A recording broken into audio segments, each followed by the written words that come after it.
नमस्कार दोस्तों, स्वागत है समाचार कैरी हिंदी न्यूज चैनल में। और झज्जर जिले के हल्का बादली के गांव कुकुड़ुल्ला मुनीमपुर में पहुंचे राज्यसभा आम आदमी पार्टी के सांसद सुशील गुप्ता का जोरदार स्वागत किया गया।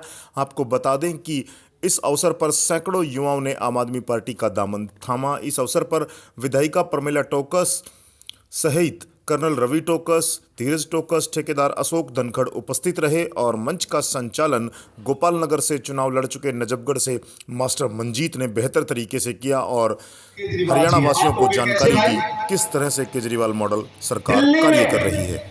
जब से 7 साल में सरकार बनी, एक बार मामूली से ओले पड़े थे। आपको याद, आपको पड़ोस में गांव है लासाओ, मित्राओ, उजवा, मलिकपुर, कहीं किसी गांव में जाके पूछ लेना। हमारी बात पे विश्वास मत करना, संजय जी बैठे हैं और इन्होंने छापी भी थी खबर, बहुत बढ़िया। 14,000 रुपए, अगर शक हो तो रिकॉर्ड कर ले जरा बात और गांव में पूछ के आना आप लोग। 14,000 रुपए पर एकड़ उन्होंने मुआवजा देने का काम किया केजरीवाल जी ने, चाहे किसी का नुकसान हुआ था या नहीं हुआ था। कई गांव तो मेरे पड़ोस में पड़ते, हमें पता है नुकसान 5% भी नहीं था, लेकिन उनका मुआवजे को उनके घर तक पहुंचाने का काम केजरीवाल जी ने और उनकी सरकार ने किया। ये बधाई की पात्र है। किसानों की एक मेहर है, एक किसानों के दुख दर्द को जानने वाला नेता है, वो किसानों के बारे में सोचता है, क्योंकि हरियाणा का है, कहीं ना कहीं किसान से जुड़ा हुआ है। दूसरी बात, अभी कुछ दिन पहले बारिश के कारण यहां जितने भी आसपास के नेता हैं, प्रमिला टोकस जी, इन लोगों ने हमारी सरकार से, अरविंद केजरीवाल जी से बात की कि हमारे यहां तो नुकसान हो गया, खेतों में पानी भर गया। संजय जी ने कवरिंग भी की थी रावता मोड़ पे जाकर, खेतों में जो पानी भरा हुआ था। मैं उनको धन्यवाद देना चाहता हूं कि वो बात उन्होंने वहां तक सचिवालय तक पहुंचाने की पूरी कोशिश की और वो सफल भी हुए। 50,000 रुपए प्रति हेक्टेयर। अगर शक हो तो मैं हर एक चीज में, हम जो इस पार्टी के जो नुमाइंदे होंगे वो आपको एक शर्त के साथ बात करते हैं, सच्चाई के साथ बात करते हैं। 50,000 रुपए प्रति हेक्टेयर उन्होंने घोषणा की और लोगों को कंपनसेशन देना, मुआवजा देना शुरू कर दिया है। आप अंदाजा लगाते हैं, किसी किसान के घर में 1.5 लाख, किसी 2 लाख, किसी 2.5 लाख ये मुआवजा पहुंच रहा है। और हमारे हरियाणा में 250 रुपए, 500 रुपए, 700 रुपए दे करके बेइज्जत किया जाता है किसान को। 1000 रुपए, 1500 रुपए, एक किसान का नुकसान इतना ज्यादा हो गया है और उसके आंसू पोंछने की बजाय, उसके दुख दर्द को समझने की बजाय उसको बेइज्जत किया जाता है कि उसके अकाउंट में 250 रुपए आए हुए हैं, उन्हें निकलवाने जाएगा तो 500 रुपए का तेल लग जाता है उसका। ये हितैषी है हमारे अरविंद केजरीवाल जी और उनकी सरकार, जो किसानों के बारे में सोचती है, विचार करती है। जैसे पंजाब में सरकार बनी, जाते ही सबसे पहले किसानों के बिजली के बिलों को माफ किया गया। सबसे पहले बिजली के किसानों को बिजली फ्री देने का जो है काम किया केजरीवाल सरकार ने। हमारी माताएं बैठी, बहनें बैठी हैं, तीर्थ यात्रा संजय जी लगातार जारी है कि नहीं है? तीर्थ यात्रा लगातार जारी है। हमारी माताओं को 5-5, 7-7 दिन तक फ्री ऑफ कॉस्ट, बिल्कुल निःशुल्क रूप से गाड़ी छोड़ के आती है रेलवे स्टेशन, वहां से ट्रेन लेकर के जाती है, वहां ठहरने की होटलों में व्यवस्था है, वहां खाने पीने की और फिर वापस घर लाने की सरकार की जिम्मेवारी है। चाहे वो मेडिकल रूप से हो, चाहे वो आपके खर्चे के रूप में हो, पूर्ण रूप से निःशुल्क है। कभी रामेश्वर, कभी द्वारकाधीश, कभी आगरा, कभी वहां, हर आरती से चौथे दिन अभी द्वारकाधीश गई हुई ट्रेन आते ही फिर रामेश्वर का नंबर है। तो इसी तरह से वहां बुजुर्गों को तीर्थ यात्रा फ्री ऑफ कॉस्ट कराई जाती है, चाहे कितना भी आर्थिक दबाव पड़ा हो। हमारी माताओं को, बुजुर्गों को उन्होंने तीर्थ यात्रा को आज तक बंद नहीं किया, लगातार जारी है। बहुत बड़ा काम है। अगर आप इस देश में डंका बज रहा है शिक्षा को लेकर के, अच्छे स्कूल्स को लेकर के, टेक्निकल कॉलेजेस को लेकर के, एक ऐसी शिक्षा, मैंने आपको एक शुरू में वर्ड शब्द बोला था कि ये एक शिक्षित व्यक्ति है, इसको पता है कि कौन सी शिक्षा दी जानी चाहिए, प्रैक्टिकल नॉलेज बच्चे को। और ये हम सब आप भी जानते हैं और जान चुके हैं आज कि जब तक बच्चे को प्रैक्टिकल ज्ञान नहीं होगा तब तक व्यवहारिक ज्ञान नहीं होगा। बच्चे को कागजों में किताबों में हम सिखा देते हैं इलेक्ट्रिशियन बनाने के लिए पंखा ठीक किया जाता है, लेकिन उस स्कूल में उस कॉलेज में लैब ही नहीं होती जब पंखा ठीक करवा करके 20-30 उसको सिखाया जाए, ताकि कम से कम अगर उसको रोजगार मिलता है तो अपनी दुकान खोल ले, पंखा ठीक ढंग से ठीक करना सीख लेगा तो कमाना सीख लेगा। ये काम केजरीवाल और उनकी सरकार ने किया दिल्ली में। ऐसे प्रैक्टिकल स्कूल्स खोले जहां किताब ज्ञान देने के साथ साथ बच्चों को कैसे वो अपने जीवन में आगे बढ़ करके व्यवहारिक रूप से खुद कामयाब होंगे, पैसा भी कमाएंगे और पढ़ेंगे भी, जैसे कि दूसरे डेवलप्ड कंट्री में होता है। इसी तरह की व्यवस्था दिल्ली में की गई। आप सभी बधाई के पात्र हैं। सैनिक स्कूल खोले जा रहे हैं। आपके पड़ोस में झरोता गांव है, ज्यादा दूर नहीं जाना आपको।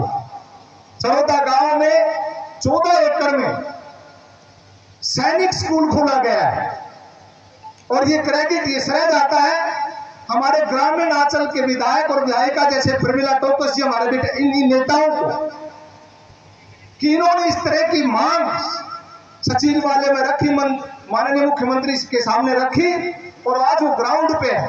झरोता गांव में जाना, इतना शानदार मैंने स्कूल हिंदुस्तान में तो क्या कि विश्व में भी नहीं देखा होगा। वहां 200 बच्चों को फ्री शिक्षा, फ्री रहना, फ्री खाना और एनडीए की जहां लेफ्टिनेंट तैयार किए जाते हैं वह इस तरह के बड़े अधिकारियों को तैयार किया जाएगा। और ये केवल एक शुरुआत है। पूरी दिल्ली में इस तरह के 50 स्कूल होंगे जहां बच्चों को निःशुल्क रहने की व्यवस्था, खाने की व्यवस्था, उनकी पढ़ाई की व्यवस्था, उनके आगे अधिकारी बनने की जो शिक्षा के ऊपर खर्च होगा वो सारा का सारा दिल्ली सरकार उठाएगी। स्कूलों में जो रिजल्ट देखा जाता है, जो आप वहां स्कूल की शिक्षा को जाकर के देखिए, पूरा व्यवस्था बदल दी गई। सारे स्कूल्स को रिनोवेट कर दिया गया है, सभी कमरों को मॉडर्नाइज बनाया गया है। जहां लैब नाम का सिर्फ लैब लिख दिया जाता था वहां आज लैब के इक्विपमेंट्स दिए जाते हैं। और शिक्षा का डंका इस 7 साल में पूरे विश्व में बजा। स्वास्थ्य को ले लीजिए, ऑर्डर है सभी हॉस्पिटल्स को, अगर किसी का एक्सीडेंट हो गया या कोई भी गरीब किसी भी प्राइवेट अच्छे हॉस्पिटल में जाकर के एडमिट हो गया तो उस हॉस्पिटल वाले के ऊपर उसको उसका इलाज करना पड़ेगा। खर्चा सरकार उठाएगी, आपका जो पैसा बनता है आपके अकाउंट में पहुंच जाएगा, लेकिन कोई भी पेशेंट वहां से वापस नहीं जाएगा। सभी हॉस्पिटल्स को,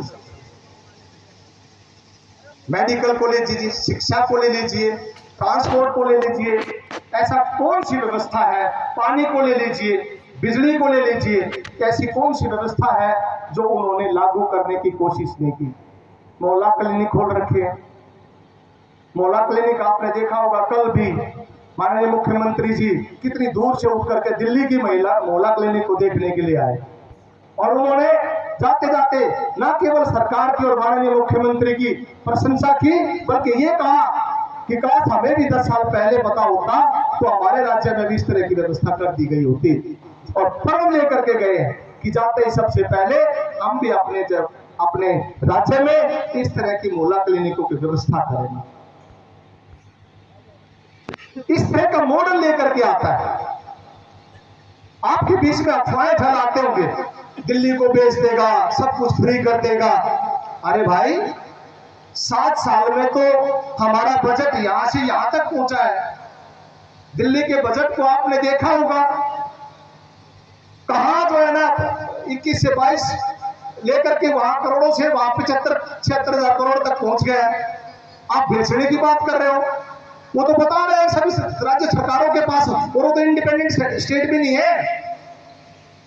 पंजाब में दिखाएंगे, हरियाणा में दिखाएंगे, जिस दिन उन्हें इंडिपेंडेंट स्टेट काम करके कि किस प्रकार से राज्य सरकारों के पास बजट होता है और किस प्रकार से उस बजट का सदुपयोग किया जा सकता है। आपका पैसा आपके द्वार तक पहुंचे, आप तक पहुंचे, आप लोगों को सुविधाएं दी जाए, आपके बच्चों का उज्जवल भविष्य हो, हमारा देश प्रगति करे, हमारा देश सच्चाई के साथ रहे, हमारा देश सच्ची देशभक्ति रखे, सच में जो है देशभक्त भगत सिंह को माने, सच में ही जो है हमारे जो पैट्रियट्स रहे, देशभक्त हैं, उनकी पूजा करें, ना केवल चुनावों के रूप में बल्कि सच्चे रूप से। ये मॉडल है केजरीवाल का। ये बातें लेकर के आपके बीच में आना चाहते हैं, ये बातें लेकर के आपके बीच में सरकार बनाना चाहते हैं। मैं माफी चाहता हूं, गर्मी का समय है, मैंने आप लोगों का बहुत समय लिया, लेकिन आपसे वादा करके जाता हूं कि आपके बीच का हूं। ऐरी गांव है, ज्यादा दूर नहीं हूं, आपके बीच में बार बार आता रहूंगा। अगर आप लोग और हमारे नेता आपको बताएंगे और आप लोग अगर पार्टी के ऊपर, हमारे नेताओं के ऊपर भरोसा करते हैं और इस तरह का बदलाव हरियाणा में देखने को मिलता है, तो आपका भाई आपके बीच में जो बातें कहकर जा रहा है ये आपको सच साबित होंगी। जय हिंद, जय भारत।